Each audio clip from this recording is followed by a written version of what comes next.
Welcome back to Straight Facts. I'm joined by Big Steve and the Don Husam for a double header, a triple threat match on a Friday afternoon ahead of the Premier League restart this weekend. We're talking Chelsea hijacking Doku. We're looking at Pavard to Arsenal. We're, of course, going to be forensically dissecting the last 7 days for Liverpool as they land the Champions League winner, Endo. That is the Asian Champions League winner, Endo, as their brand new DM after missing out on their number 1 and 2 targets. Talking a little football as well coming up this weekend. But first of all, Steve, Sam, how are you both? You good? You well? Good. Super Cup champions. Happy days. And another trophy for you. Yeah, collecting them. I'm okay. Could have been a lot better, but yeah, we're here. We don't hide, man. We don't hide. I hear viewers, make sure like buttons are hit. Make sure you're subscribing as well. There is only one place to start. And we will come to Chelsea and Arsenal and City and United later in the show, so stay with us. But Liverpool. What? Listen, Husam, you spoke so candidly about in the last 2 or 3 weeks. Our pull is greater than anybody else. One call from the manager and the job's done. It's only money that stops us. And you pulled out £110 million. In fact, your bid for Lavia was higher than Chelsea's. And they both said no. You've ended up with a player that nobody knows. How are you feeling, Husam? What's more embarrassing, when you shaved your head on camera or the fact that Liverpool have lost their pull in the transfer market, bro? This entire transfer market is a lot more embarrassing than me shaving my head. This entire transfer window has just been humiliating this last week. Honestly, it's so disgraceful. I don't even know what to say, to be honest with you. Like, it's just embarrassing, this whole Caicedo situation. You know, you understand with Caicedo. I always said, look, with Caicedo, I even said it on last week's show. With Caicedo, Chelsea have been speaking to him for 3 months. It's okay, like, if he ends up going to Chelsea. But with the Lavia situation, that's the one that upset me, because the guy himself, like, the same people kept saying he prefers a move to Liverpool, but then we ended up essentially, like, he felt backstabbed. Like, you guys are going to pay 111 for Caicedo, yet you're haggling over transfer for me. You think Caicedo is 3 times the player that I am? And we ended up playing ourselves, because, you know, the infamous meme, congratulations, you played yourself, is exactly what we did to ourselves. We just played ourselves, and we only have ourselves to blame. And Liverpool are in panic mode. Liverpool are all over the place. And now we end up with this 16th place Stuttgart DM no one's ever heard of. Yet there are certain Liverpool fans still in gaslight mode, trying to act like it's some sort of shrewd piece of business, when we all know that that's cap. It's no damn shrewd piece of business. It's a panic mode buy. We even overpaid for the guy. And, you know, slowly, for me, the hype and the buzz for the new season is like dead already. And this whole last week and this whole transfer market after Szoboszlai, to be honest with you, has just been like very, very, very disappointing. And you could tell, because yesterday we woke up and it was Doucoure. 5 hours later it was Amrabat. Half an hour later, we signed Endo. And it's kind of like a new guy every day. Like, it was also a link yesterday. A day onwards, it was like Lemina. It's just, you could tell that Liverpool Football Club are indecisive right now. You could tell that they're not getting, you said plan A, plan B. No. Plan A. No. We're in plan H now. We're in plan J. We're in plan L, M, N, O, P. That's where we're going at now. We're far past plan A and B. Like, we're headed towards territory I haven't seen before. Like, and to be honest with you, here's the thing. When you make a mistake once, you're always willing to forgive. And all the Liverpool fans were kind of sat there this summer going like, listen, you messed up, blah, blah, blah. We're willing to give you a chance. Come fix up this summer transfer window. Let's get this, let's get this whole thing started. Even like Steve and other City fans I spoke to were always like, I'm worried about Liverpool in the title race next season. Now they're no longer worried. Like, they feel at ease. And it's because of what we done. We were all willing to go like, okay, Liverpool Football Club, fix the mess that you created. But unfortunately, we somehow managed to make it an even bigger mess. So, yeah, that's the Liverpool situation. We're on a joke thing, as they say. We're just not being serious. And the club is not being run properly. There's people, you know, the club's been given too much power by the owners. And now he's kind of the transfer guy. This George Matka guy is making transfers like he's still at Wolfsburg or wherever he was. His Endo's a Wolfsburg level signing. I mean, the only other club that wanted Endo was Freiburg. So it's not like we would have faced stiff competition for the guy. And there's two questions I asked to all the people who were trying to be positive about this Endo signing. Number one, if it's such a shrewd, smart piece of business, why did we wait until August 17th to make the transfer? This is not a player we had to fight for. We could have got this guy 3 months ago if we wanted to. It's not like there was competition on him. Number two, we all know the Bundesliga is not quality. It's not a quality league compared to the Premier League from all elements, whether it be technically, whether it be physically, from all elements. Why isn't he playing for Bayern Munich? Why isn't he playing for Borussia Dortmund? Why isn't he even playing for Leipzig? Why isn't he playing for one of these clubs? He's playing in a low block team. People don't know this, but Stuttgart is a team that plays a low block. He's a DM in a low block team. A DM in a low block team will always have good stats. So all the people posting stats and shit, all that stats doesn't matter because a DM in a low block is always going to have very good clearances, very good duels won because that's all he does all game long anyway. So I'll be honest with you, I'm not excited about this, and this feels like Arthur Melo all over again because we haven't learned. I hear you. I hear you on that, Steve. I mean, you've been an outsider like me watching Liverpool's situation. I know you predict them to do very well this year, but missing out on Caicedo, missing out on Lavia, there is talk of Gravenberch, there is talk of Amrabat, there is talk of Doucoure. But again, Liverpool fans only a few weeks ago were saying 70 million for Doucoure. He's not of the standard. Suddenly now, I think as Husam has said, they're kind of gaslighting themselves into actually this Endo's really good. And Doucoure is just, I've heard a lot of Liverpool fans suddenly say Doucoure is just as good as Caicedo and Lavia. Do you think Liverpool's transfer window is really letting Jurgen Klopp down ahead of the new season? Yeah, look at the team though, right? The back four, Robertson, yeah, Van Dijk, Kanate, Trent, Alisson in net. The strike force, decent. It's the midfield that's letting them down. We all know that. So they're not a bad side. They're not a shit team. But when you've been built up, oh, we're going to sign Bellingham. Bellingham's dad's a Liverpool fan. His granddad's a Liverpool fan. We took him to the cinema and he watched a film and all that shit that we had to put up with. So everyone was gassed in Liverpool thinking Bellingham. So Bellingham goes Real Madrid. So you're thinking, okay, fair enough. That happens. And then you link to Caicedo, Lavia, and then to put a bid in at the amount they did, especially when Jurgen's been telling us for years that, you know, you bid 100 million for players and all that, and it's ended, you shouldn't be doing all that shit. You got to realise now, Liverpool have got to realise now that no one gives a fuck about Bill Shankly now. The kids in this generation who have grown up, the football players at 18, 19, do not care about Liverpool history. They don't. And you might be upset by that. And Liverpool fans can come at me all they want. No, Man City's got no history and all that. I know that. I know all that. I'm just telling you facts. If I've got an 18-year-old son now and he wants to play in the Premier League, he ain't choosing Liverpool. He ain't. 10 years ago, yeah, maybe. You ain't got that pull anymore. And I know people are taking the piss, but it's the truth. They haven't. You can't just put the Liverpool shirt down now and say, you want to play for that shirt. They don't want to do that anymore. Chelsea outbidding them. City outbid them. They're just not that team anymore. They got to 97 points the other year and they were an unbelievable team, let me tell you. A fucking frightening team. And they just missed out to an even better team. But they've gone backwards where Manchester City have gone forwards. We've cleaned it up. We got rid of Raheem Sterling. We've got rid of players like that. Jesus, Zinchenko. We've brought in other players that have come in. Not superstars. Akanji, people like that. We brought people in that worked with the system. Liverpool didn't do that. They kept hold of Milner too long, Oxlade-Chamberlain too long, Naby Keita too long. They kept over these players that wasn't good enough.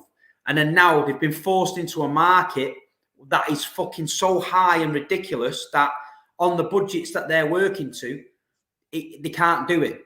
When the players were 50 mil, 60 mil, Liverpool were competing, they were getting the players, they were working it, and the squad was mint. Now, Arsenal are buying Declan Rice and Liverpool are buying Enzo over this Chelsea are buying Enzo over this 100 million. Liverpool can't do that. They can't do that. They've got a stadium to pay for. They've left it too late. And listen, a lot of the old Liverpool fans, I get them every day. They're sending me videos of we've got a better parade than you. Who gives a fuck about a parade? We've got more fans than you. That's great. But what would you rather have now? You know, would you rather have a team competing for the league, going to Super Cups, World Club Cups, challenging for titles? Or would you rather be sat in the pub telling everyone how good your parade was in 5 years' time and how Jude Bellingham's going to sign because his dad's a Scouser? It's all bollocks, man. At the end of the Why day... have you made it about City? Say again? Why have you made it about City? Who's arguing that Liverpool has better pull than City? I don't think we have... I don't think we have better pull than City. I think City has the strongest pull in the league. Who's got the strongest pull in the league? It's Man City. I know that already. I've said this on the show. That's what I just said. Yeah, but I'm not. But why are we comparing Liverpool's pull to City's pull? I'm not. When did I compare Liverpool's pull to City's pull? I just said, what would you rather? You just made it a comparison about Liverpool and City. No, I didn't. No, I didn't. Listen to what you only listen to what you think you hear in your head. Listen to what I said. I said, why would you rather sit in a pub talking about that you've got a better parade, or would you rather be winning trophies and stuff? That's not comparing anything. That's why Man City have better pull. I agree. Liverpool. Yeah, but I know that. I know that. But you Liverpool fans of a certain age won't admit that because they're stuck in the Bill Shanky. Does Man City have a better pull now? No, Man City do have a better pull. Obviously, we're champions and won the European Cup, so people want to play for us. But what I'm saying is, if you're such a historic club with heritage, remember the show when you dragged me on and you tried to tell me that my club didn't have history and all that, yeah? Well, at the end of the day, my club might not have history, but my club can get players all over the world. My club ain't struggling and my club's winning trophies. You've got all the history and you're signing fucking Elmo from the Muppets. So at the end of the day, mate, I'd rather be a Man City fan now than a Liverpool fan. That's all I'm saying. Yeah, okay. I don't know why. Like, you're acting like anything you said I disagree with. That's the crazy part. You can ask Terry. This whole time I've said Man City have the biggest pull in the league. I've actually had us down in second place. But do you think there's a mentality issue that Liverpool with certain fans that are still believing that they're this massive club? No. We are. Listen, look. Here's the thing: the two biggest clubs in England are Liverpool and Man United. But biggest club does not mean that you have automatically better pull than everyone else. That's not how life works. I mean, you could argue, for example, Arsenal is more attractive than Man United. That doesn't mean that maybe in current state. That doesn't mean that Man United are a smaller club. And the same thing, vice versa for the City and Liverpool thing. I've always kept City in first place. My thing is I've put Liverpool in second place in terms of pull. And I still believe that, even with everything that's happened over the last week. My only issue is our execution has been absolutely horrendous. You look at this Caicedo situation, no serious football club doesn't agree personal terms before they make the bid. That is the number one mistake. And we genuinely made an amateur mistake like it's a League Two team. Like when Ornstein tweeted it out, he was like, personal terms are a formality. Turns out it's not a formality because it was actually what made the difference at the end. And we ended up, instead of getting our guy, just 2 weeks ago, had we just paid 50 million for Lavia, by the way, this whole fan base wouldn't be in a meltdown or anything. Life would have just carried on and we'd have got our DM and would have been like a bit more excited for this season. But it's just mistake after mistake after mistake in execution. And the levels of player is going down. The pull situation, the attractive situation, I always said City are first place because they've got Pep, because they've got recent success, and they have better players than us right now. I only had us in second place. But the execution that we've had this summer has not met the actual pull or attractive levels from a monetary level or from an like administrative level or from like actually making the decisions level. And you could see the levels going down. Amrabat, Endo, like we started this summer with Jude. And then you have Chouameni, and then you have Barella, and then you have Caicedo, and then you have Lavia, and then you have Doucoure, then you have Amrabat, and then you have Endo. So it's just the levels keep going down, and we only have ourselves to blame for it. Last season, when you was in a situation similar, and you had to get Arthur on loan, and did they not learn from that? Then now they look like they're didn't.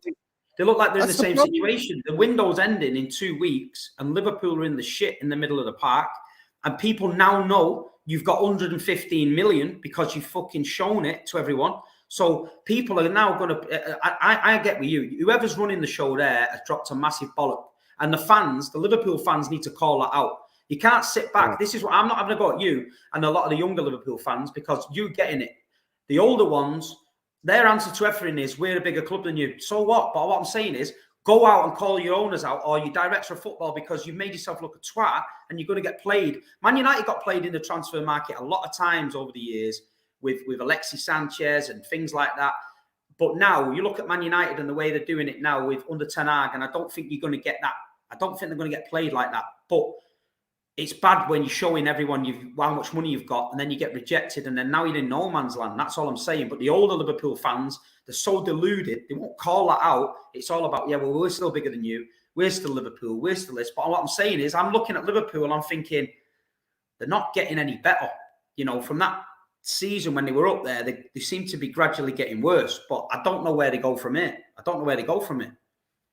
Well, listen, I get where you're coming from, and I know that Husam has called out a lot of Liverpool fans in the past. I know that recently Red Men have kind of snapped back at you on socials. I saw the video exchange between kind of both parties.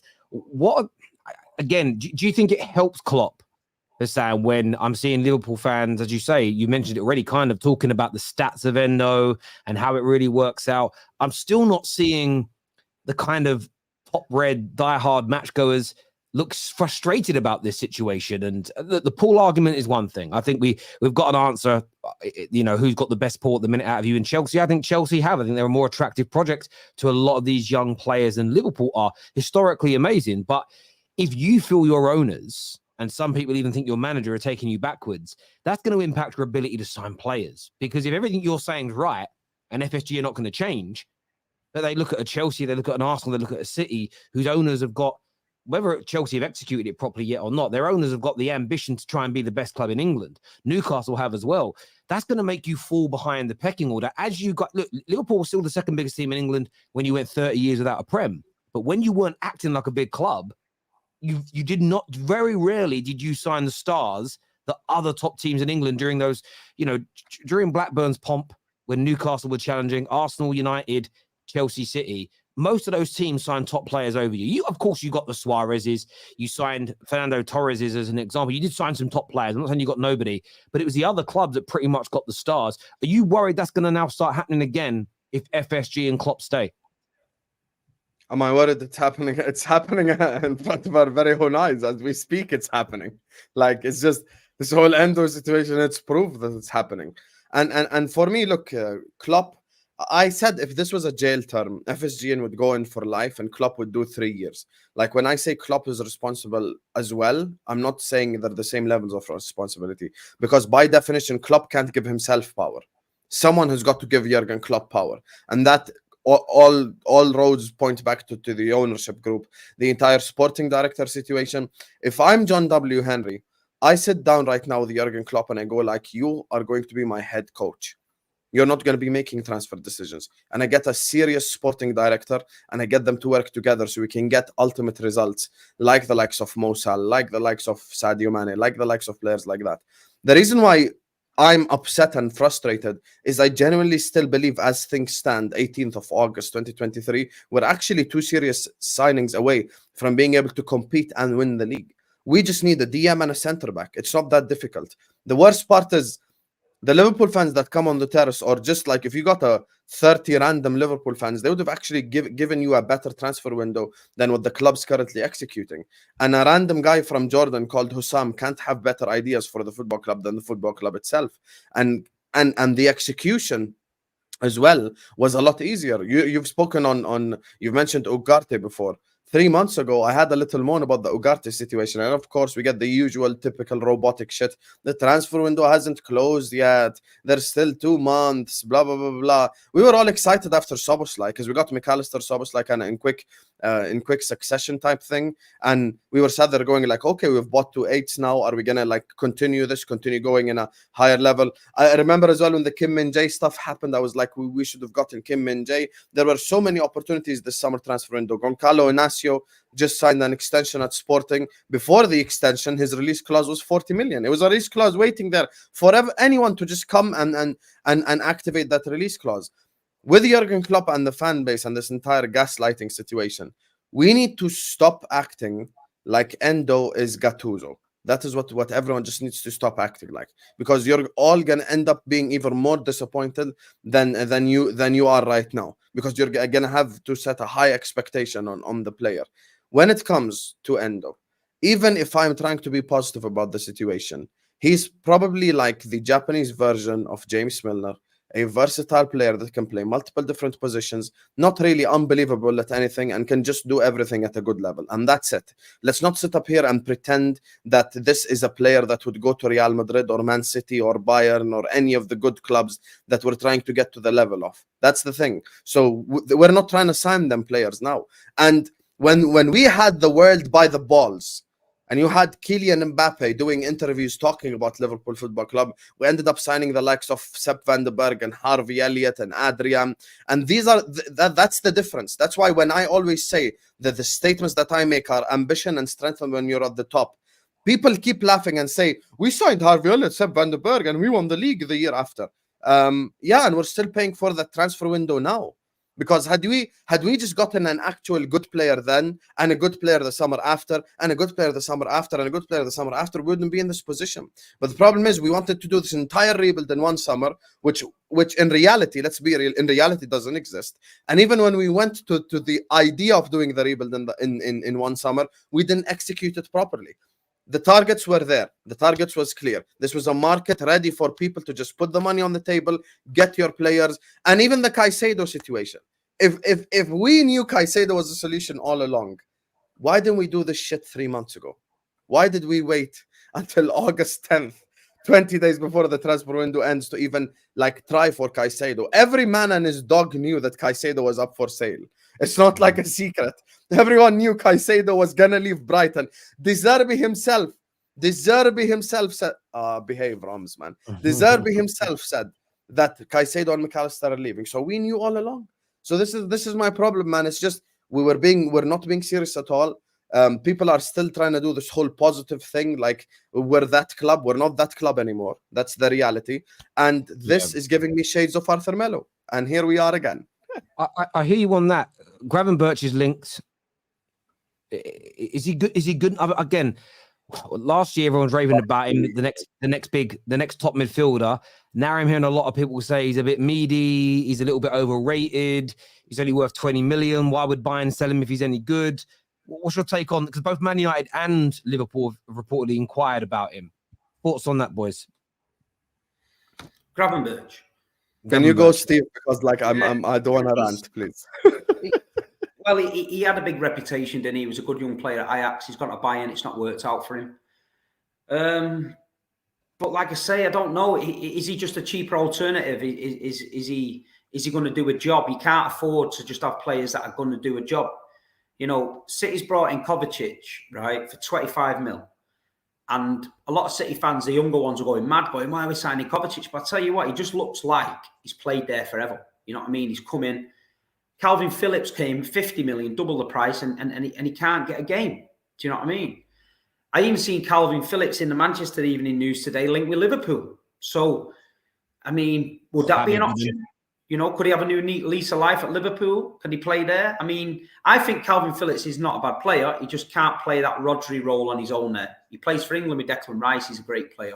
Plays at City on his own, struggles. But I don't know. I think now Liverpool are looking for just cheaper alternatives. They just need bodies in that midfield. But you can't just get anyone in. That Arthur signing last year was stinky as anything. It was just like desperado. I mean, Jurgen Klopp seems to be a little bit quiet on the situation. I can't see what you know, he's a good manager. You know, is it all the board's fault? Is it his fault? Has he got scouts that haven't done their job? I just don't know where to go. Like you say, the attack for Liverpool on its day is right up there with the best for me. Dangerous. The defence on its day, solid. The goalkeeper's brilliant.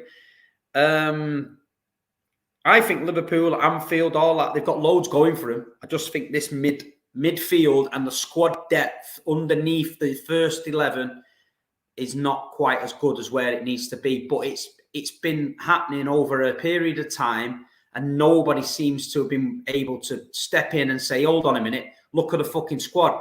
When I interviewed Gail Clichy the other week, he said to me that Man City are 4-5 transfer windows ahead already of identification and things. And that's why when you see a thing in the market, you think, why have they bought him? Where's he come from?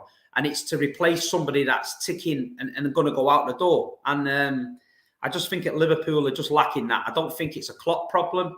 I think there's definitely a missing link between the owners and Klopp, who's got a footballing brain, who can identify this is going stale. Fabinho, the drop off from Fabinho was massive. Like when he's going for the title with City, he's unbelievable. He was unbelievable. Season after, looked like he's treading water all the time. He's like he's walking through treacle. He was just not that guy. And I don't know. Listen, I'm not going to insult Liverpool. I don't know the ins and outs of the thing. But what I'm saying is now it doesn't look like when a big player becomes available, Liverpool are throwing their hat in the ring. They're sort of now looking around the fucking whoopsie aisle at Asda to see if there's anyone available for fucking 20 mil. I gather by what you said, Sam, you're not a fan of the idea of Gravenberch. No, I'm not. I'm not a fan of the idea of Doucoure either. I've used this analogy before. I'm going to use it again. When you take me down the caviar aisle and you make me try caviar, you can't take me back to the canned sardines section and think I'm going to be okay with it. Because I've tried caviar now.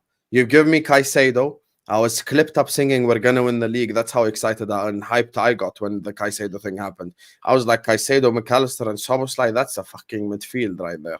And now we're sat here talking about Gravenberch and Endo, and here we go again with the same fucking people. It's just, I'm so tired, man. I'm actually tired of this club. And I want serious players. Like, I want us to go get a Kimmich. I want us to go get Kimmich and Amrabat were doing my two. Now the idea of a two is down the drain. There's no longer an idea of a two. Now, after Endo, it's just going to be one more. So I genuinely don't think we're behaving seriously at all. And I'm not happy with the Gravenberch signing. With Doucoure, he's better than Gravenberch. But I think if we get Doucoure and probably maybe a centre back, we end up challenging and being the first team to fall off. So we challenge maybe until February, but that depth point by Steve is 100% correct. We just don't have the depth. That's the issue. So February time we fall off. I hear you on that. This year says, why sell Fabinho when we and end up buying Endo? Like, I mean, drop off was that, but the Saudi Arabian League gave Liverpool, it was a blessing in disguise, because they're looking at Henderson and Fabinho and thinking, we're going to struggle to shift these two here. They've came in and gone bang, bang, and then Liverpool all of a sudden have probably got 40, 50 million they didn't expect on top of the budget that the fans were already unhappy about. So the Saudi League has done that to a lot of teams, but the market is distorted now because there's a lot of teams who didn't plan for the Saudi League to come in and take them players. They planned the budgets accordingly, thinking he's going to stay, he's on a big contract, he's going to stay, we're going to end up struggling here, maybe give a free transfer. But all of a sudden, the Saudis come in and picked everything, and then teams are now thinking, shit, we can't turn down that offer. Players like Mahrez leaving, City probably didn't think he was going to leave. He's caused a problem for us. You know, and at the end of the day, this summer market has been crazy. It's been crazy from the off. And I do believe Harry Kane, never would have seen him going to Bayern Munich in my life. You know what I mean? Definitely convinced it was a blag and United was coming for him. 100% didn't happen. But this market, like you say, is volatile at the minute. And I think this last week to the transfer window is going to get mad. I think it's going to get mad. Yeah, I agree with you on that. Nigel here says we've gone from chasing Kate Beckinsale to dating Susan Boyle, is what Neil Jones says here. Chris, one of our members, says Arsenal, Liverpool, United have history. City are creating theirs, is what Chris says here. It's very, very true. This says God, Baldy doesn't half waffle nonsense. Thanks for the super chat. Love it. Sam, still feel Liverpool have crazy pulling power. Thank you for the super chat. By using Liverpool in 2023 is weak. Yes, I still think we have the second biggest pull in the league. But we just have the execution of a blind man. We just can't execute transfers.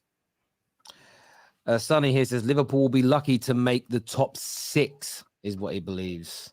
I wouldn't go that far. I think top 5 is not an issue. Like, as bad as we were this season, we still ended up finishing 5th anyway. Like, this whole top 5 thing, Spurs aren't really a competition, teams like that. So we could always finish 5th, like, worst case scenario. Gunaway says, I'm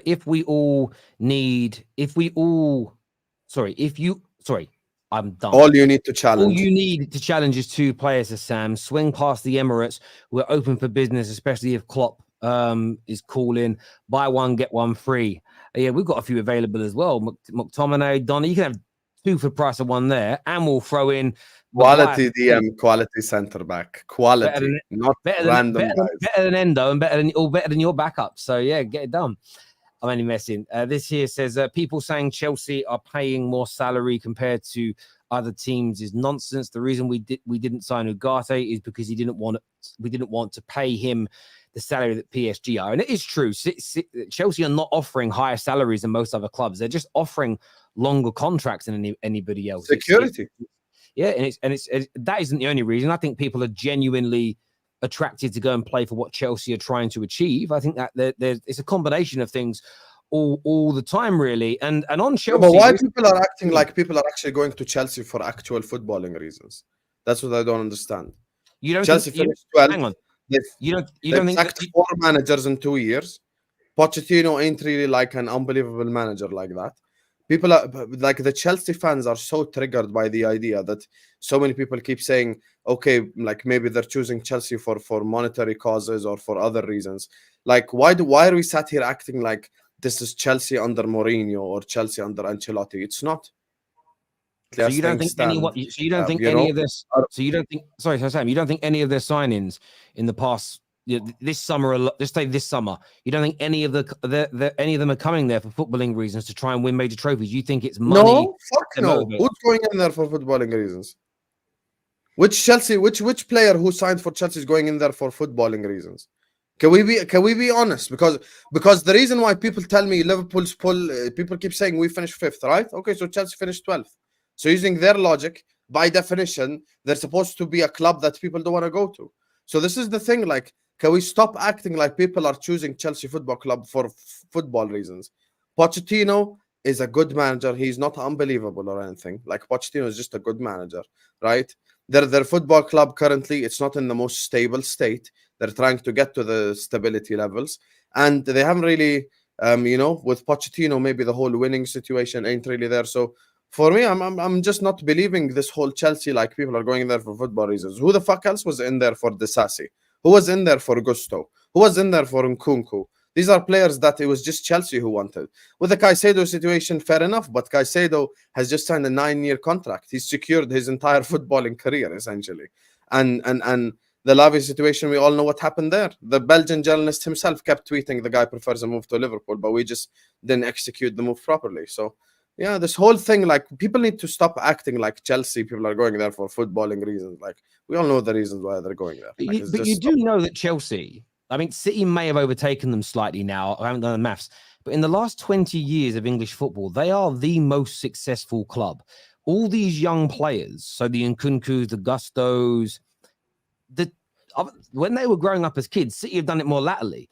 Chelsea and Man United were the 2 teams that were winning. That's what these young kids grew up on. Chelsea have a heritage with the younger generation, just as Steve was saying earlier. I do think it is unfair to say nobody's going there with the idea or belief that they're going to develop a team that's good enough to win Premier Leagues and Champions Leagues. I do. I just don't think. I think that's crazy. I think obviously Chelsea last season was terrible. The whole place just was stinky, and the players there just didn't want to know. I think what they've had to do this summer, they've gone out, they've gone big. They've got a lot of younger players. They're buying academy players. They've gone and bought Strasbourg. They're moving players around there. I think Chelsea's quite an attractive proposition for a player now to look at. You're going to get the money, but B, you could be part of this new generation of players that they're bringing in. And C, they finished 12th or whatever last season. There's no pressure this season. They've just got to go and beat that. So they've got to go and get in the Champions League. Where you look at certain clubs, the massive pressure, one big signing comes in and everything's on your case. Look at Declan at Arsenal, the pressure on him. He's got to come in there and deliver now because Arsenal finished 2nd, so they're going to want one better. Liverpool are going to want top 4. The Liverpool fans ain't going to accept it again. They're going to want Champions League. Chelsea, I think the level of players that's come in and all, I do think it's an attractive proposition. I do think it's a part of a new project. I think Todd Bowley's new project is not only about spending 900 million, because I think that'll slow down. And I think if you look at the ages of the players he's brought in, it'll level off. And I think it'll be 1 or 2 every year. And Chelsea will get back in the mix. So Chelsea are doing their thing, whether you agree with it or not. It's fast. They've had to accelerate it. They need the Champions League money. They need to get back in there. But I don't know. I think a lot of young players, like Terry said, they do look at Chelsea as for the footballing reasons. They have won a lot of trophies in the last 20 years. Yeah, they have won trophies, but like Mourinho ain't there, Drogba ain't there, Lampard ain't there, these guys ain't there. Like I get them looking up to Chelsea. Sterling grew up a Man United fan. He played for Liverpool, Man City, and Chelsea. He said it himself. He grew up a Man United fan, and he played for the two biggest rivals and for Chelsea Football Club. So like this whole grew up supporting stuff, I really don't think it matters in modern football anymore. I feel like footballers are looking at it more like as a job now than anything else. And by the way, I love how when Steve first started, he said, the money. So like, we can agree on that. So I understand that. So if it's all like more of a job, then are people joining? I mean, when was the last time you guys you guys 2 years ago were challenging for the Premier League and Champions League? So if you go 2 or 3 years now without challenging, and then a number of players sign for Liverpool, based on your logic, they won't be joining for trophies. They'll be joining for money only, for business, not to try and have successful football careers. You know, that's if you guys say you don't challenge for 2 more seasons, 3 more seasons for any major trophies, you're not good enough to. Then anybody that joins you after that means they're basically a mercenary. I just don't believe that. It depends the direction the club is heading in, of course. But again, you're judging Chelsea. Chelsea have gone through something that we've never seen happen before in English football, where they've gone for a forced takeover. There was massive problems already at the club that were created by Roman. Well, they were spending money, weren't in the country. There was problems. They made some mistakes last year and they had a terrible season. But if we as football fans, I know there's rivalry. If we're not going to sit there and be honest and say they are trying to rectify that and create a football team that can win, I think we're mad. I don't what is the point of what they're doing if they're not trying to win? Why would they spend all this money, buy all these youngsters, like sack managers to try and get better? Why would they do all that, Chelsea, if they're not trying to win? I'm not saying that. I'm not saying they're not there to win. I know that they're trying to create a winning scenario and a winning situation at Chelsea Football Club. I'm just saying we need to all stop acting like people are looking at Chelsea now and choosing them at this very moment for footballing reasons. Because they're not choosing Chelsea now for footballing reasons. Why? You know, maybe for something that's going to happen in the future, fair enough, but not as things stand. But that's why you join now, isn't it? Like when Klopp was building your team that ended up winning a Champions League and a Premier League and nearly did a domestic quad. Sorry, nearly did the quad. Sorry. When the Manes and the Genies and the like were joining that team, you weren't winning. So. But they went because they believed in the project that was being built to win trophies. They went partly for football. Listen, they went for partly the heritage. They went partly for the money. But of course, they believed in what Liverpool were doing and what they were going to achieve. That's what I was. Listen, I understand there'll be elements of the decision that is security. But I just think it is completely intellectually dishonest to say that these players are also not looking at this and saying, look at the team Chelsea are building. They've got a really good manager in, at least tactically. There are question marks over whether he can get over the line. We know that. But Terry, they're giving people 9-year contracts. I do not believe, Husam, that you truly believe in your heart that they're not going for any element of footballing reasons at all. I think that's no. I genuinely believe that. Wow. People aren't going to Chelsea for footballing reasons as things stand, man. I just don't understand why that's... People are not choosing Chelsea over Liverpool for footballing reasons. People are not choosing Chelsea over City for footballing reasons. People are not choosing Chelsea over Arsenal for footballing reasons.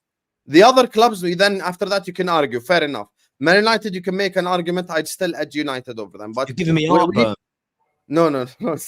Listen, I just don't think... I'm not saying there is no element of football reason in there. Some people, yes, they might want to play for Pochettino or whatever, but we're saying right now, what I'm saying is it's not football reason primary, you know? That's what I'm saying. And if they become something that's a winning formula, then that's what happens. And when you reverse the question on me, of course, 100%, in 2-3 years' time, if we're still not challenging, if we're not winning stuff, then it's not just like us signing players that's going to be a problem. Us losing players is also going to be a problem again, because Virgil would leave, Salah would leave, all these players would leave too. So that's the thing, like challenging and being there at the top level of football is what's important. That's why from the beginning, when you asked me, who do you think has most pull in the country, I said City, and I never mentioned money.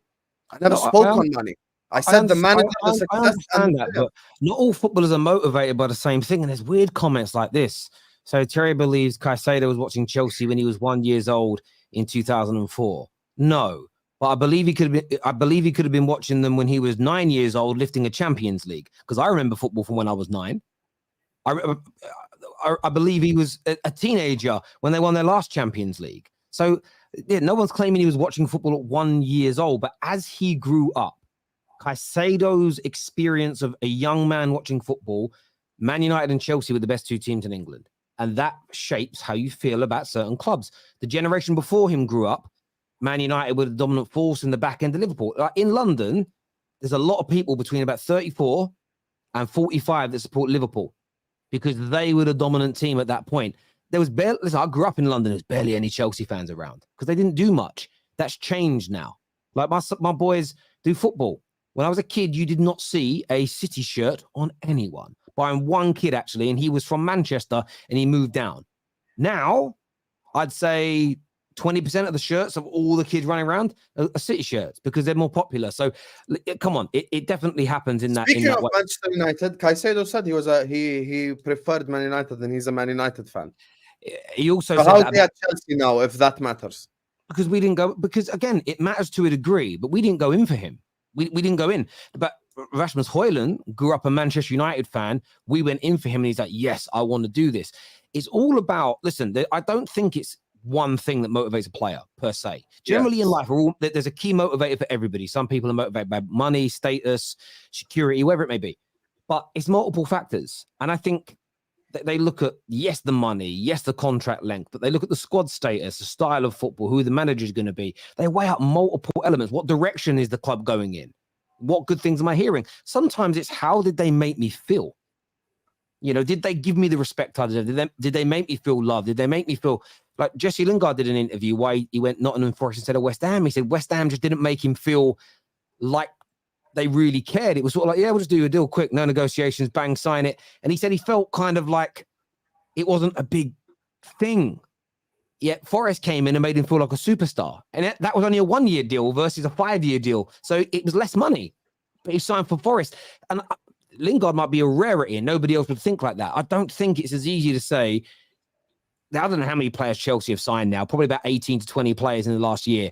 I just don't believe that all 20 have gone, don't care about football, going for the money. I just don't think that's the case, bruv, personally. But some super chats here I want to go to. People saying Chelsea, I've already done that one. I apologize.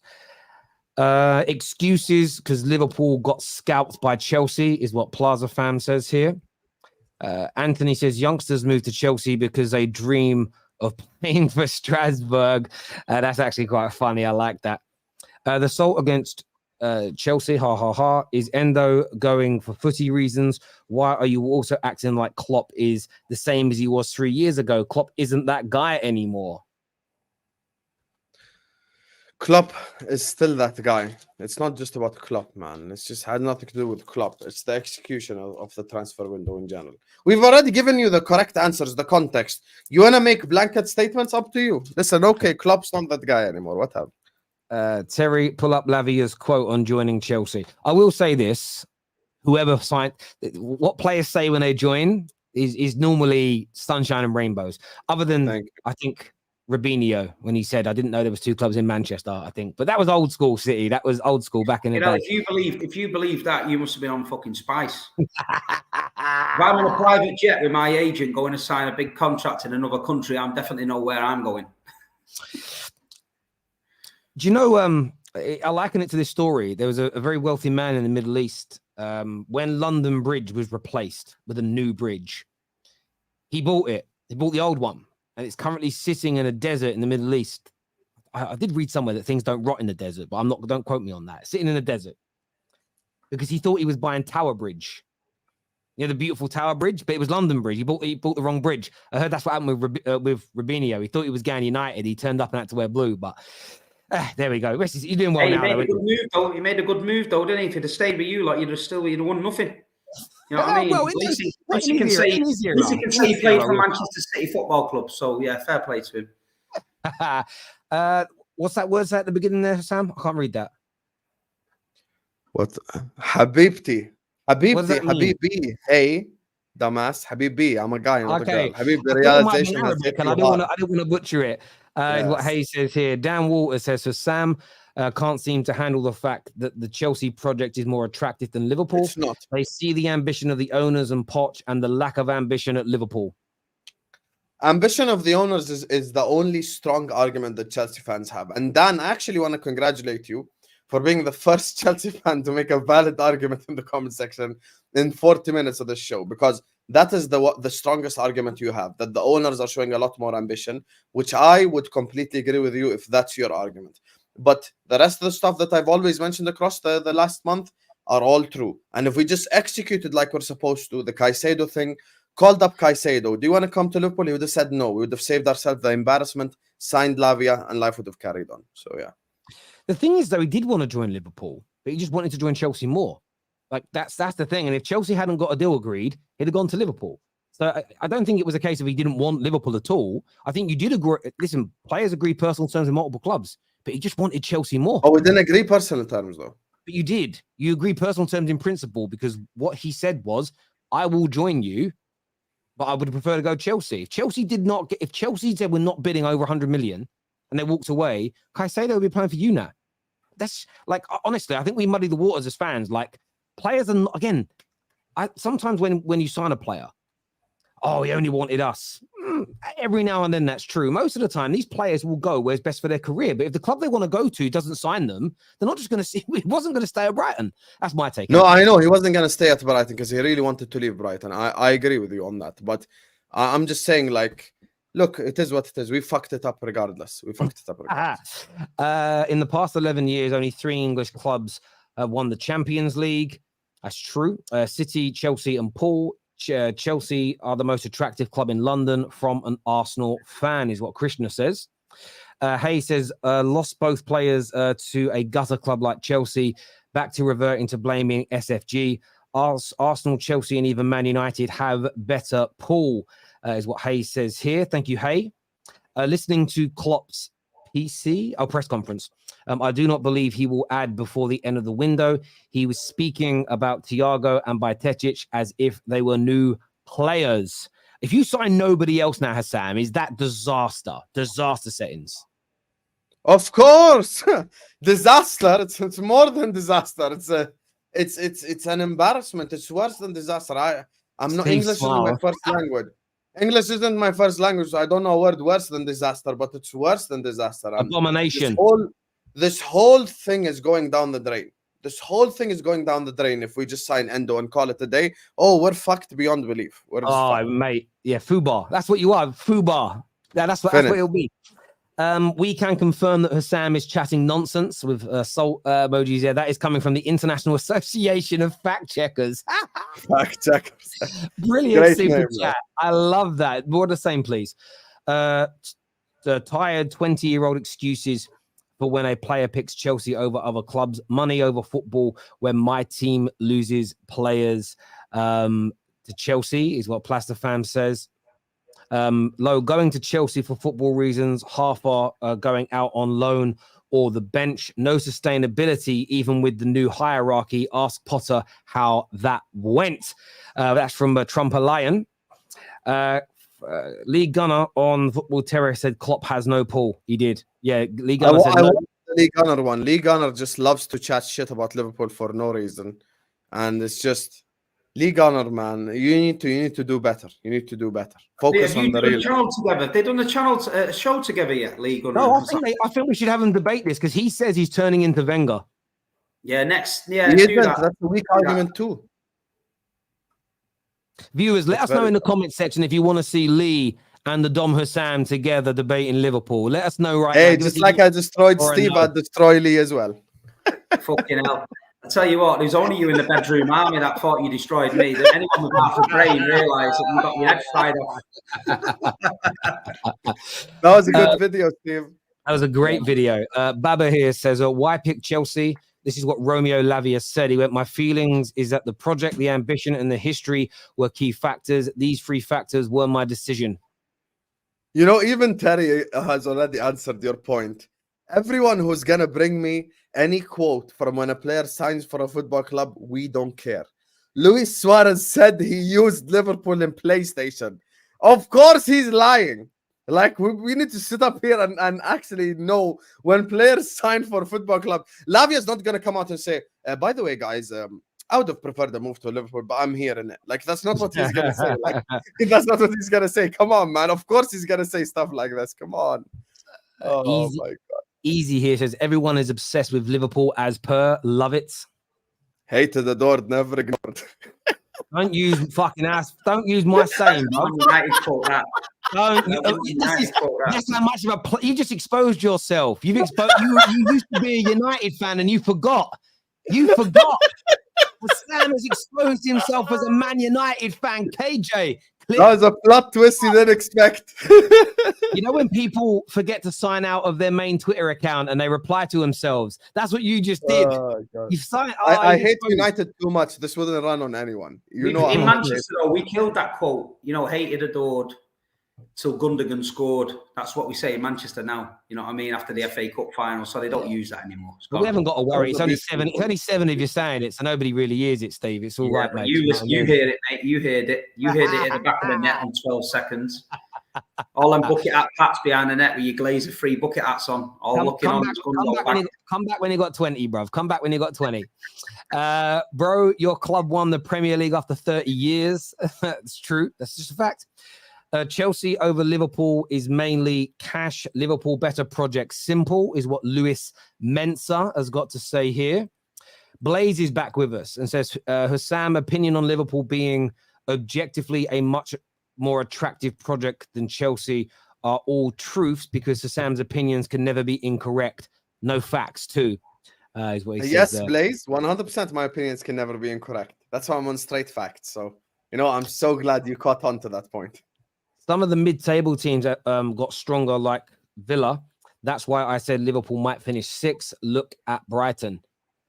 Look, it'll be an interesting. But funny, like, can I just respond to this? Here's the thing. I think we do this a lot every year. We go like, oh my God, Villa look real good, Brighton look real good, Club X looks real good, Leicester looks real good, etc. I feel like I'm gonna give respect to City. I'm gonna give respect to Arsenal, and I'm gonna give respect to clubs who, like, I know are in the top 4. No. I'm gonna give respect to club who I know are guaranteed a place in the top 4 based on what they've done. But when it comes to the 3rd, 4th, and 5th place, I think in no order, it's going to be in no order. I generally be saying this in no order. It's going to be Liverpool, Chelsea, and United. I don't think Newcastle or Brighton or whichever club you think mid-table clubs doing really well have caught up yet. These clubs need years to catch up. Newcastle still need 3 years of smart spending to catch up and be a consistent top 5 club. That's the thing. So you've got to give Newcastle time to build. Newcastle are about to experience Champions League football for the first time in 30 years. Can we see how we cope with it first? People are acting like they're going to blaze through. They're in pot 4. What if they end up with PSG? What if they end up with Bayern Munich? None of these players are used to playing 2 games a week other than maybe Tonali, Trippier, and maybe 2-3 players in that whole squad. So it's a new experience for the whole team as well. I'm going to give respect to the teams that have done it consistently, or teams who have spent really well this summer transfer window, like an Arsenal. But right now, I'm not fearing anyone but those 2 teams. I hear where you're coming from, mate. Staying with a little bit of Chelsea. There's news that's broke this afternoon, or this morning as well, that Chelsea are in for the City target Jeremy Doku. I was calling him Doucoure the other day. That's a Star Wars character, so silly me. But Doku, both Chelsea and West Ham are trying to get in and hijack that deal. Fabrizio has just said, and I'll quote what Fabrizio has said about this, Steve, that he said Man City suspect there could be another club or 2 in the race for Doku. They don't want a bidding war. Some sources suspect it is Chelsea, but let's see. So you guys typically don't get involved in these bidding wars. And if West Ham and Chelsea get involved, is it going to be another player? Because you guys went into Lise, that hasn't happened. Could this be another player you miss out on? The Paqueta deal today has reportedly fallen through. Are you a little bit concerned that Chelsea might take a target of yours away and it's somebody else you're going to miss out on this summer? Listen, it is what it is. We're relaxed with it all. You know, we don't get excited by it. We wait till everyone was panicking about Guardiola because he backtracked a bit, Fabrizio. It is what it is. It'll get done. If it gets done, it's done. We've got a list of targets, long targets. It's not just about one. There'll be loads. And if they move on, They've moved on before. Harry Maguire, Man United came in. Oh, well, we're going to pay this. Man City, now we're not paying that. Bang, go and get Ruben Diaz 20 mil cheaper. Do you know what I mean? We move all the time, different. We're quite fortunate with Manchester City that we relaxed with the players that we buy. We just let the club do it. Pep will go there with his list. We will not be short. By the time this window shuts, he will have the people in that he needs. You know what I mean? We haven't got a bad side already, so it's not like we're panicking. We won the treble. We've just won the Super Cup. We look a little bit leggier than there, you know what I mean? Kevin De Bruyne's just been injured for 4 months, which people are not talking about, which is massive. You know what I mean? He's our best player.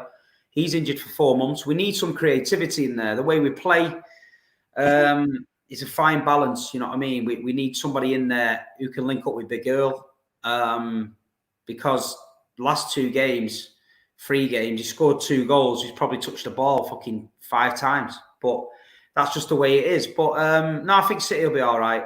I think Cole Palmer, you know, scored in the last 2 Charity Shield and the Super Cup. Don't know what's going to happen with him. West Ham, if they've overpriced Paqueta and now they've got a player who's sat there seeing his arse who wants to move, is that going to cause them a problem?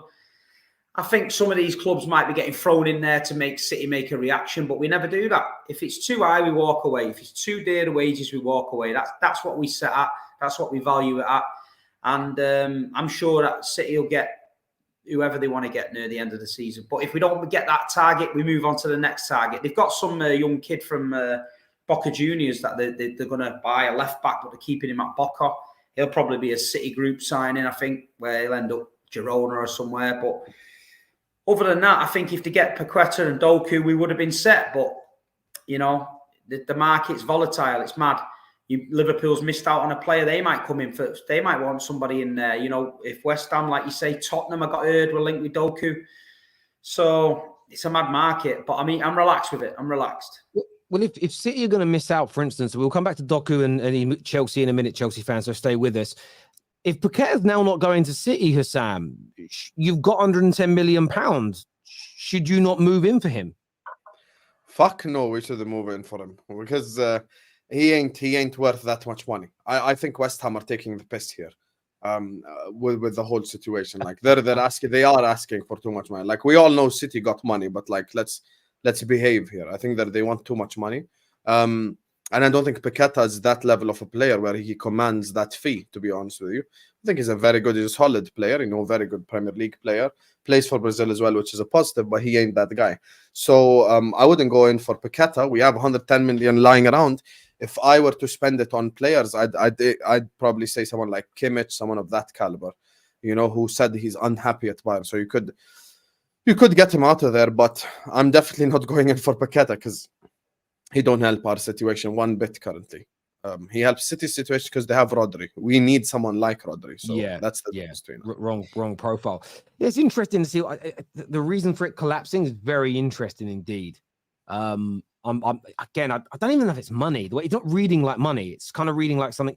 There's a Brazilian report that said it's for confidential reasons, which is strange.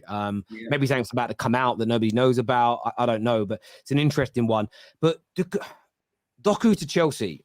So again, they just don't. They don't stop buying people, do they? Like it's actually mad. We've never seen a club do this. But say they land him because we know they need someone else on that right hand side of attack. Steve, are Chelsea ready for the start of this season, in your opinion, now to really push on and close the gap at the top, get back into the Champions League? Because the midfield now is formidable. Enzo, Caicedo, Lavia it's got everything from technique to power to stamina, good fitness levels. Got a decently strong back line. Do you feel they're ready? And if they add Doku to this as well, very skillful, very raw, but very skillful and attractive attacking player, are they ready to really compete to get back with the big boys this season? Listen, they've got some great players, but they've all been bundled together at once. And whether they all gel and whether the system works and all that, we're here to see. They've spent a lot of money. So where's the energy that people were saying when City spent money? Oh, well, you're going to win the league because you spent the X, Y, and Z. So Chelsea are going to win the league now because they spent more than everybody else. That's how it works, apparently. Anyone can win the league with money. That's what I was told. But we'll see. You know what I mean? Man United spent a lot of money that time. It didn't work like that. If Pochettino can get a tune out of them, they're all good, young, hungry players. He spent a lot of money. if he gets a tune out of them and they go and get the top 4, people will say, well, you're bound to get the top 4. Look at the money you spent. So they can't win either way, whatever they do. You know what I mean? But it'd be interesting to see. Chelsea needed a facelift, a big facelift. I was at Stamford Bridge last year when we played them, and the place was stinky, man. The place was stinky. The players didn't give a shit. I was just watching them, and they were just, they weren't into it. He's freshened it up. He's brought a lot of players in, young, hungry talent in. And listen, nobody knows. We can't. You wouldn't back your mortgage on Chelsea getting in the top 4 because we just don't know. Looking at the squad on paper, yeah. Looking how they actually play, who's got a clue? So for Chelsea, it's up in the air. You know, they've got the talent in. They're going out. They're buying the players. Fair play to them. Let's see if it can all gel and they can get them back up there. But I don't think it's going to be as easy as a lot of people think. Chelsea's problem is goals, Terry. That's their problem. And low-key, you know what they need? Because once again, Doku ain't going to solve the goals problem. Barcola ain't going to solve the goals problem because it's just another technical player. They need the biggest robot known on earth who doesn't know how to play football but knows how to score goals. All this based on ability, technique, shit doesn't matter anymore. They need someone who can just put the ball in the back of the net because that's the thing that they struggle with. And the whole Chelsea challenging thing, I know for a fact if I spent as much money as Chelsea or Terry did or Steve did or Arsenal did, there would be expectations of winning the league. There'd be expectations of winning the UCL. There'd be massive expectations. But for some reason, massive club Chelsea now have been reduced to like some sort of like mid-table club in which like, oh my God, we're just rebuilding. They for 850 million, you could have bought a whole football club. Yeah, they should. They should challenge. Why shouldn't they challenge? If you spend 850 million, you should challenge. Enzo, Mudryk, and Caicedo alone are worth 300 million, just as 3 players. Just those 3 players are worth 300 million. If City, Liverpool, Arsenal, United went out and spent that amount of money, the pressure would be on. You know what I mean? You got to win the quad. You got to win the treble. That's all that bullshit will be coming out of people's mouths. But Chelsea, it's like, oh, well, you know, are they going to have a good season? It's like, well, you should do. The money you spent, you know what I mean? Let's not get it twisted. Chelsea was up there. They had a stinker, finished 12th, but they still bought Raheem Sterling and all them boys in, you know what I mean? So it's their own fault, but we'll see. We'll see. Nobody's getting no Chelsea fans are getting away from me. Them little gremlin bastards was on me when they beat us in Porto. So listen, it is what it is. Chelsea, you know, if they're there, they're there. If they're not, they're not. So who gives a shit? Do you know what? I agree. I think that there has to be expectation on them. This idea that I think to win the league this year is far too far. They have to blend this team together, but they must make Champions League football. And I think they should be expected to win a trophy. They can win a domestic. They've got a good enough. People in the chat can talk about City spending money, yeah, but City's money's well spent. If you turn the money into trophies, yeah, a lot of people like to talk about money, but if you spend money, you spend money to win trophies. So if you divide the money by the trophies, Man City's money's well spent. You know what I mean? Divide, you know, certain clubs' money by trophies. Not having a go at you, Terry, but it doesn't look quite good. So, you know, that's why people don't talk about it. Yeah, the last 10 years, we could extend that further and do it in the last 25 years, and it looks very good for Man United. But yeah, last 10 years, we've been crap. And well, you're right. And I can take that on the chin, mate, because... So we extended to it last 50? Talking about Lukaku, yeah? Yeah, let's do it over the last 100 years. Then see who's spent the most and won the most. £100 million for Lukaku, yeah? It didn't work out. Send him away on loan. Everyone forgets about that. Like 100 million. If Jack Grealish had gone to Manchester City, had one season, we had to loan him out because he was shit, they would be on us like no tomorrow. Oh, you paid 100 million for Grealish. No one mentions Lukaku. And listen, and Chadwick's turned it round. He's playing a lot better these days for you boys, isn't he, old Chadders? But no, I hear you. Listen, there has to be expectation on Chelsea. And I think Chelsea fans know that. They have to do well this season. They can't be some 8th place finish, no trophies, looking meaty. They've got to improve, and they've got to improve a lot, especially from a rival point of view. Rivals are never going to let them get away with it not being a dramatic improvement. They just can't be. Not when you've invested what it is that you've invested. But look, they've gone about things in an interesting way.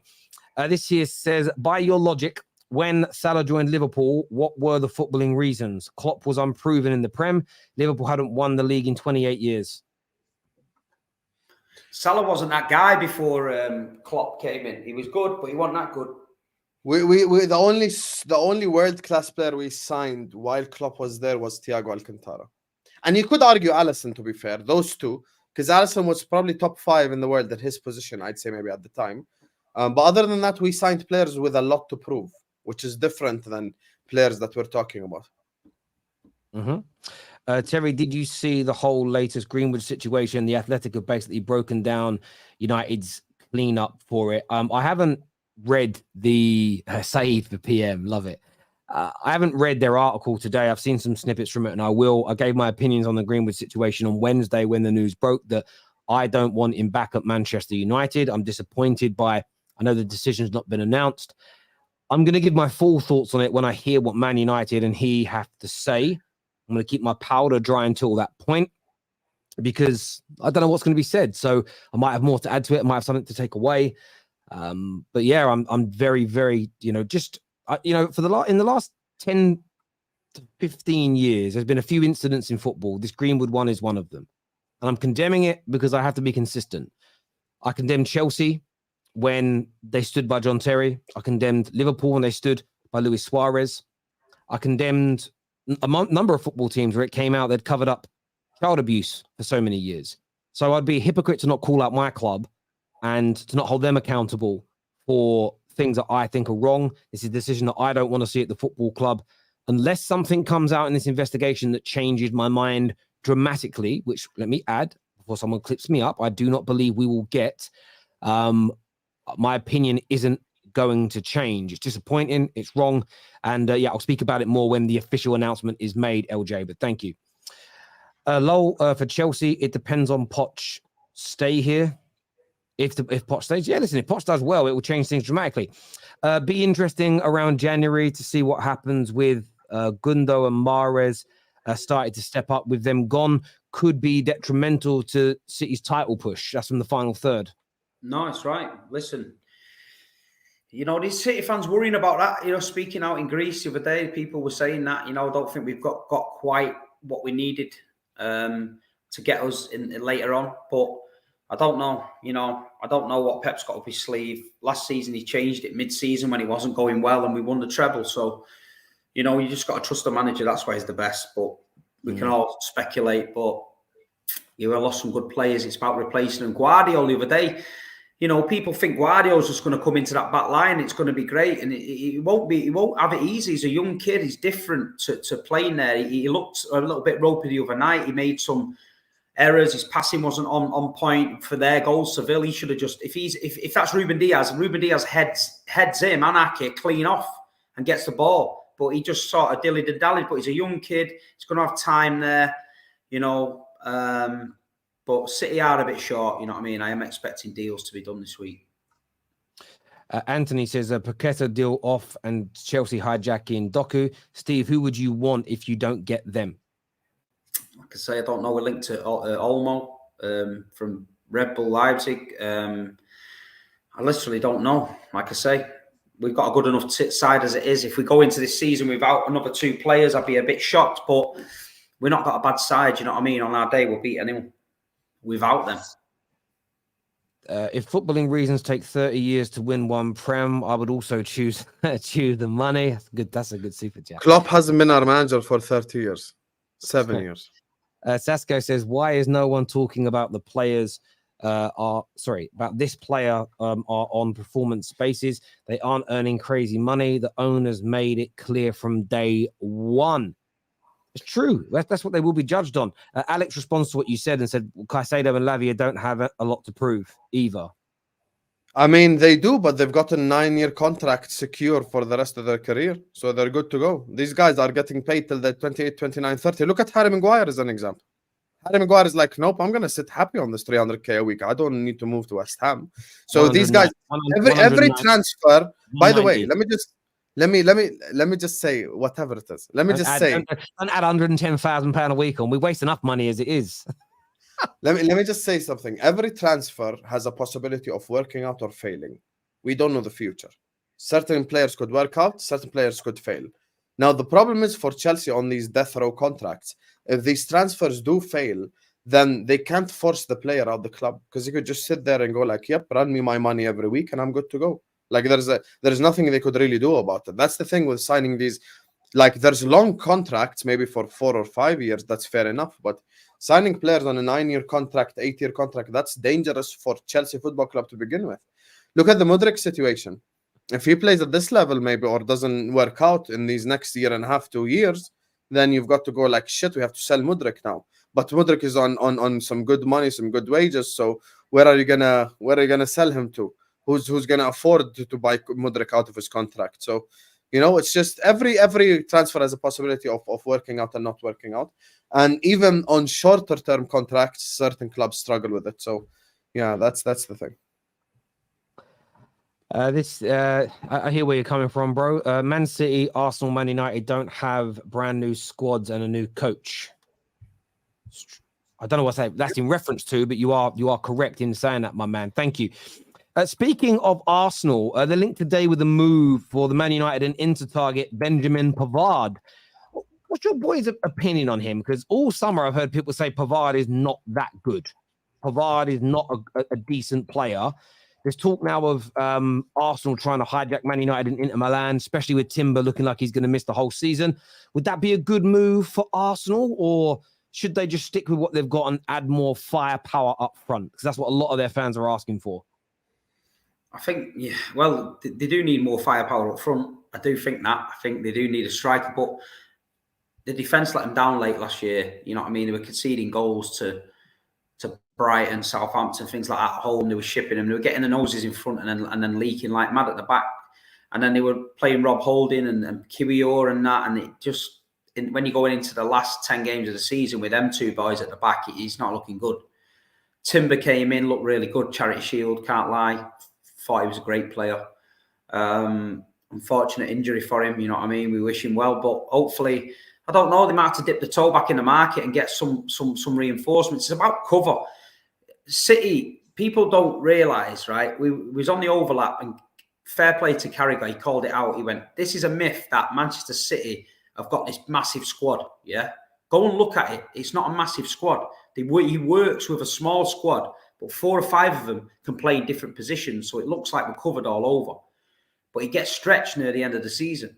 Arsenal, with the Champions League and all that's coming with the squad they've got, they're going to challenge on all fronts, so they're going to need to freshen it up. Last year, people were calling Pep out for taking Haaland off after he scored 2 goals or a hat-trick, but he had to manage him, because if he plays him and flogs him, we wouldn't have had him for Champions League games and things like that. Look at Kevin De Bruyne now. Early in his career, never really suffered with injuries. End of last season, hamstring gone. Pre-season, no pre-season. Plays him again, hamstring gone, 4 months. So, I think it's about bodies, and it's able bodies. We got Calvin Phillips there, who's fully fit. He's not played a game, yeah? Didn't get on against Burnley. Didn't play the Charity Shield. Didn't play in the Super Cup. What's that about? You know what I mean? You don't trust him to play. So, yeah, I think Arsenal just need to get some defensive bodies in, and they'll be all right. But the striker, you tell me where you're going to get a 20-goal striker from who's not costing you 150 mil now, because it's gone mad. Yeah, the only thing they could do striker-wise, I think, is wait until January and go for Tony. That's it. Because I think, again, you could probably I think he could score 20 goals in an Arsenal team, and he's probably going to cost you 50-odd million. That's probably 50 to 60 million. Outside of that, genuinely, look, Victor Osimhen, that's a 150 million pound deal. There aren't very many. Everyone wants a number 9, but there's not very many that are available at a good price in this market. Even the young ones now are, a 60, 70, 80 million. There's no guarantee of goals. So, yeah, it's an interesting one. Kevin here says Arsenal replaced Timber with Pavard, Simicano or Cancelo, and add depth to our attack with a Fati or a Kudus. There'll be a problem on multiple fronts. Go on, Sam.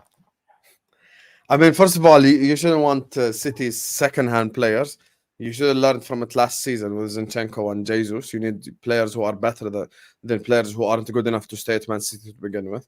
And I think Arsenal Football Club shouldn't sign Pavard, because I think Pavard is not good enough for Arsenal Football Club and their levels they're going to get. As things stand, I would predict Arsenal to win the league. So I think Arsenal are going to be the team that wins the league currently. But I think Pavard is definitely not a step in the right direction for them. I think Benjamin Pavard is a step down in quality a little bit from what they're trying to achieve. But Pavard is, he look, let's not exaggerate here. He's not shit. He's not unbelievable. He's just a good player, solid, as they say, solid player. Nothing special, nothing crap. Like he's in that solid range. But I think the striker situation is quite interesting now because I'm going to give you an unpopular opinion. I don't think Arsenal need a striker. I think Arsenal could do it with Trossard, with Martinelli, with Nketiah, with Bukayo Saka, because their problem has never been goals. They scored a whole shitload of goals last season and they didn't end up winning the league. The problem has never been goals. Their problem has been defensively. So that's why maybe they're looking at a centre-back now to kind of replace them. Because Nketiah, me and you have had discussions about this, Terry. He ain't this unbelievable striker, but he's going to get you 10 goals. He's going to get you 11 goals. It's not like he's unbelievable crap. I mean, he scored against Forest. So it's not like the guy can't score goals. He can score goals. You've got Trossard to play the false line if you need to. You've got Martinelli to slot in there if you need to. So, look, Arsenal's problem has never been going forward. It's just been defensively. And because of the Timber injury, they do need a centre-back. So I understand where they're coming from. But we'll see if they get a centre-back. It's a possibility, I mean, that they do need it. Or Kudus, who it's been leaked, apparently, that he does prefer a move to Arsenal. That's why he's waiting. So we'll see what happens. Yeah. I want to ask you a question, though. If you think Arsenal are going to win the league this year, two of their most important players that have improved them to that point are Jesus and Zinchenko. They were fantastic for them last season. So if they've bought other players as well, and Partey's important, and many other, Saliba. So if they've bought two of City's players that have helped elevate them towards what you now believe is title winners, why would taking someone like Cancelo, who is not a bad footballer, he's sensational, he was looked at as one of the best fullbacks in the world this time last year, why would that be a bad move for Arsenal suddenly? Imagine I'm trying to beat you in a car race, and I come into your garage and I buy the one car you're trying to sell. How likely is it that I beat you in the car race? It depends on the reason that you're selling it. As an example, I don't think Pep's selling Cancelo because Cancelo's suddenly become a bad footballer. It feels to me more of an issue between the two of them. Cancelo is a top-class player. Pep also changed the way he was playing football last season, so suddenly he was, and Steve can correct me if I'm wrong, he's become maybe a little bit surplus to requirements in terms of system, as much as maybe there'd been a bit of not an attitude problem, but there's just the two of them clashing as an example. He has got an attitude problem as well, though. It's well known around the squad. People don't like him there. He went away to Bayern Munich, turned around and said, I hope Thomas Tuchel wins me the Champions League. Then we got him in the Champions League. He played against us. We beat them. He's come back and he's obviously got his tail between his legs. But even at Bayern Munich, they didn't want him. After 2 weeks, he'd thrown his toys out of his pram there. So for me, if Arsenal want Cancelo, crack on. But I don't think if Arteta speaks to Pep, he's going to know exactly what kind of a man Cancelo is. So Cancelo to Arsenal ain't going to happen. Footballing wise, Cancelo's a great player. Can play on the left, can play on the right. Great player. But he's got this attitude problem that people don't want. He will find a home somewhere and he'll probably become a great player again. But at Manchester City, Pep Guardiola don't have that unhappy. He's seen his arse because he said he preferred Ake at left back to him because of the way we were playing with all the centre backs. Rightly or wrongly, if I'm a fullback and my manager tells me he prefers a centre back than me, I'm going to be upset. But his ways and means are going about it, and I think he shot himself in the foot. I think Cancelo goes to Barcelona. I think he goes to Barcelona on loan. Yes. And I was about to say, actually, Cancelo would probably work at a club where there are bigger egos than him. That's not the way it would work. So he would just get out-egoed by other players in the team. So that's how I look at it, to be honest with you. I hear where you're coming from. I'm just intrigued. I've been told now that Paqueta deal ain't off. So that's what I've just been told. He said they're not ruling it out. He's trying to push it through. They're trying to sort it out. So you hear that from me. You're going to pay the 90 million. That's what you're going to do. You're going to pay the 90 mil. Don't rule out Calvin Phillips going to West Ham or a Cole Palmer going to West Ham. No, you're right. No, listen, especially Cole Palmer and Calvin Phillips could go there. I hope not, because I hope it's Scotty Mack that goes, but we'll see. Difference is over half those signings aren't in the first team. Kendry, Angelo, etc. Rivals, on the other hand, spent all huge on money on first team players. That's very true. Alexis says Mudryk is on 97k a week, brother. That's not crazy money. Yeah, added to 9 years now. Without outgoings, we should only get 3 players: right forward, left centre back, and midfielder. Our midfield needs the Xhaka Gundogan role, right forward and left centre back. But you've got that. Listen, I know you're not going to like hearing this. It's where Kai Havertz is going to play. Like, I don't think you're going to sign someone. It's between Kai Havertz and Rice. That's where that role is going to be filled, bro. I know you don't want to hear it, but your replacements for Xhaka have already happened in the signings of Rice and Kai Havertz. It depends what we do with Tierney, and then Timber is back. I think that's key. I think if Timber leaves, Tierney leaves, you're going to have to sign another defender. If Timber's out for 7-8 months, it has to happen. We added rotation for defense, but we could add a striker as well. Yeah, I hear what you're saying, Neto. A couple of big games this weekend, boys. A couple of big games. First one tomorrow before is Tottenham Man United. How do you gents see that going? Well, I mean, Tottenham looked okay. Suppose he's still tinkering with his team, trying to get them going. United, I thought was lucky. I thought fair play the result, but it was just the way. It's just the way fucking Wolves ran through the midfield like there was nobody playing. Casemiro looked like he was running in tar. I don't know what to expect. I mean, he did. I was like, he's fucked. He just looked. I was like, is it the same fucking geezer? You know what I mean? And I was like, you know what I mean? He's got a bigger derby than me, him now. Casemiro. I don't know what he's been eating. I like the odd kebab and that, but he's a professional footballer. I can get away with it, mate. He looks like a barrel. You know what I mean? But so it depends. But United got the win. It is what it is. I reckon it'd be a draw. Let me just say this to Steve. Terry, because you see, you're here to host, so you're going to have to hear my opinion. You know, it's just how it goes. You can fight me, but I'm going to get my opinion through. Steve, 20 years ain't shit changed. They're still the most corrupt team in this entire league. They robbed Wolves. I feel so bad for Wolverhampton. And then these referee association, they come out and go like, I'm sorry. Like, okay, what does the sorry do for Wolves? Yeah, exactly. There's no 1 point. There's nothing like... Let me just say, straight away I did my match reaction, and the first thing I spoke about was that being a penalty, and I said it was absolutely a disgusting decision. So I can hear it. Again, I'm a grown-up. I don't... What I will say, though, about you saying we're corrupt and we pay refs, we have had, last season alone, 4 or 5 stonewall penalties that we didn't get, that we complained about. 3 of them... PG. Don't forget that goal though against City at Old Trafford, that bent goal. Lucky we won the league. I hear you. So this is the thing I would say. Like, it was a wrong decision, but we've had a lot go against us as well. Newcastle last year tripping up Sancho. The one against Southampton where their man falls on the floor and scoops the ball up with his arm as an like we had ones that didn't go our way as well. So I wouldn't say it's United being corrupt. Why is it always you though? Why? Sorry. Why is it always United? It's not always us. Hang on a minute. Are you telling me as a Liverpool fan, you've had no... I remember a very big decision between both your clubs when there was a handball in the box. I want to say it was by Trent. From that resulting deflection off of his hand, you went and Fabinho scored a screamer. So there's not about 3 handballs in that game, to be fair. Exactly. So that's again. My point is this. This is why I know Liverpool fans like to push this agenda. United, if we paid referees and we owned them, Liverpool would never have won the league because our payments would stop you, right? We wouldn't help it benefit you. It wouldn't make any sense. It's not corruption. It's terrible refereeing is what it is. You know, speaking of corruption, I wish I could pay someone to just go back to those times, man. I just want to see Pep do this again. We were such a good team. We fucking fell off though, didn't we? Anyway, let me just say this honestly, right? Here's the thing. The Man United's performances, now we've got the referee thing out my system. The Man United performance this season, I snuck into a Man United space at like 2-3 a.m. before they noticed it's me and they kicked me out. And they were talking about Ten Hag's like tactics and shit, and they were breaking it down.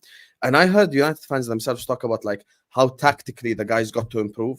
Tactically, we've got to see the Ten Hag imprint, because they were saying the game against Wolves kind of showed them a little bit of the repeat of stuff they've seen last season which they don't want to see again in terms of like Wolves getting that many chances, stuff like that. Can I stop for a second though? I think I get where you're coming from. I've rewatched the game. It's nothing to do with the tactics; it's the execution of them. How bad have Man? We've been awful in the last decade. Would you agree? Since Fergie, we've been awful, and even in the last 10 years of Fergie, we had a few games where we got battered. City beat us 6-1 at home, as an example. The game against Wolves, we conceded more chances on goal, more shots on goal than any match in the last 20 years. So think of all the times you lot have battered us in the last decade. You didn't get that many chances or shots. That, for me, makes it an anomaly performance. Does that make sense? Like, it was beyond ridiculous. And when watching it back, it was about positioning of players. When our mid-2-8s pushed forward, our fullbacks didn't cut inside. So Casemiro, yes, he was getting run ragged. But there's aerial shots where multiple times on their counters, he was personally handling 4 players. And I'm telling you now, Rodri would be exposed in that scenario. A peak Makaleli would be exposed if he's 4-on-1. You can't stop it. That's what we need to improve in this game. And I think that's what we'll spend a lot of this week doing. It's like, listen, you've got to cut inside if he moves forward. And that's because we are trying to play more expansively. We're trying to play out from the back, where it's the second year of the adaptation of this style. And the players, in my opinion, game week 1, absolutely bottled it in terms of they just got it completely wrong. Listen, and it doesn't mean the manager is... Do you think the balance is there in midfield, though? The 3, do you think it will work? So this is the thing, though. If Luke Shaw and AWB had inverted and we weren't exposed, they wouldn't have countered. What started to happen for me, rivals just want to hear we're crap and we should sack our manager. I'm not going to say that right now. Every time we lost it, they countered. I don't want to say that. Everyone does. They countered every time, and our team just kept on losing more and more confidence. If we would have had the players in the right position and we went for an attack and we lost the ball and we won it back very quickly and recycled it, it would have been our confidence that grew, and it became a bit of a knock-on effect. And we were awful. How we walked away with 3 points, I still don't understand it. Didn't even celebrate the win. I was that angry with the performance. But Spurs, it's a different game. I do not expect us, even though we're away, to be anywhere near as poor as that. I think there'll be some personnel change. I think Garnacho comes out. He had a terrible game. I think McTominay might come into the midfield for a bit more strength and power. So we won't have 2 marauding 8s in this game. And I think you'll see a different performance from us. We may even, with the way Spurs now play football, play a bit more on the counter, which I think might suit us in this football match. I think Sancho will start. I'm a little nervous about it because of our performance. You don't want them to go and lose. I hate losing early in the season, especially with Arsenal only 2 games a fucking way at the Emirates. That's a pisser for us. But yeah, it was horrendous at the weekend. And when you get excited all summer about your team coming back and your first game's that bad, yeah, it was a madness. But yeah, I'm prediction wise, what do you think the score is going to be, Husam? You know, life has taught me to not back Tottenham Hotspur. Life has just taught me to not back that football club. And by the way, I love how, like I told you, they're unserious first game already. They drew with Brentford. I'm like, bro, I told you, Terry, this whole Tottenham thing. But I think, look, they're at home, and the enemy of my enemy is my friend. So I'm going 3-1 Tottenham Hotspur. Let's go. Please. How about yourself, Stevie boy? 1-1. Well, right now, I fucking take that just because how I feel about that performance. I'd probably take that. My preview's out on that later, people. You'll get my predictions on that. And the other big game this weekend, City host Newcastle. You feeling confident for that game? And they started like a freight train against Villa and blew them away. You know, you looked a little dicey at times against Sevilla. Worried that Newcastle could cause an upset with only a couple of days rest. Well, the team that played Seville last night, Cole started. Ake was the main man at centre-back, Guardiola on the left. Akanji was going into midfield at some point. It was weird, man. Ruben Diaz, hopefully he's back. Stones is injured. Bernardo's injured. I think the problem is, I was in Greece the other night. It was red hot, like roasting hot, like seriously minging. And City flew back, I think, last night, got in at 3 a.m. or whatever they were saying. Pep was saying that they needed another day's rest and that. But I just think Newcastle have got to go into this game and think, if we're brave here at the Etihad, Man City could be leggy. Let's get on them. I don't think that will happen. I think we should be good enough. But this is the time to get Man City. Game in midweek, few little niggles and injuries, full team not there, no De Bruyne. This is the time where Newcastle should, if they're going to be serious, need to come to the Etihad and win. I think we'll get it over the line. I don't think it'll be pretty. I don't think it'll be a fantastic performance. I think it'll be my new word this season for Man City is efficient. I've said it on my channel. We'll be efficient. We'll just get the job done. Efficiency is what we want this. And I think we get the job done. But listen, Newcastle, I think they surprised a lot of people. Villa had a great window. But like we said, you can have a great transfer window, but it's got to all come off. And then they got slapped. But I think we just about get it done. But I don't think City's ready yet for another couple of weeks. I think we've got some nice games coming up with Sheffield United away and Fulham at home to get us going. You know what I mean? Yeah. City always starts slow anyway. The only time they started real quick was the Centurion season. But I think this game, like, I wouldn't say Newcastle win. I'd say Newcastle get a draw, though. I can see this being like a 2-2 or a 1-1. You know, it's a possibility. It happens. And it's just based on fatigue. Everyone knows I don't believe in Newcastle hype at all. I really don't believe in it. But I think just because City just came back from a Super Cup that no one knew about, it's going to end 2-2. Desmond right there. It's a real interesting one with Newcastle. If they pulled off, I think you're right. Sometimes City start slowly, and this could be if Newcastle started in great form, and there's a little bit of it won't be a result like Leicester did to you. I think that no fans, but I think they beat you 5-2, didn't they? I wouldn't predict a result like that. But sometimes this is a good time to play you. And if Newcastle are clinical, they could nick something. If they were to grab a win against you, I think it might even change their belief in what they could do this season. If they start it off with 2 wins from 2, they'd be top of the league because of goal difference, and beating you away at the Etihad, which is on paper is everybody's hardest game of the season. I think you could see a serious amount of belief suddenly injected into this Newcastle team, and they could become an even bigger problem if they have that kind of really good. It could have gone the other way. At home to Villa that looked good, they could have drawn that and then get beat by you and they got 1 point after 2 games.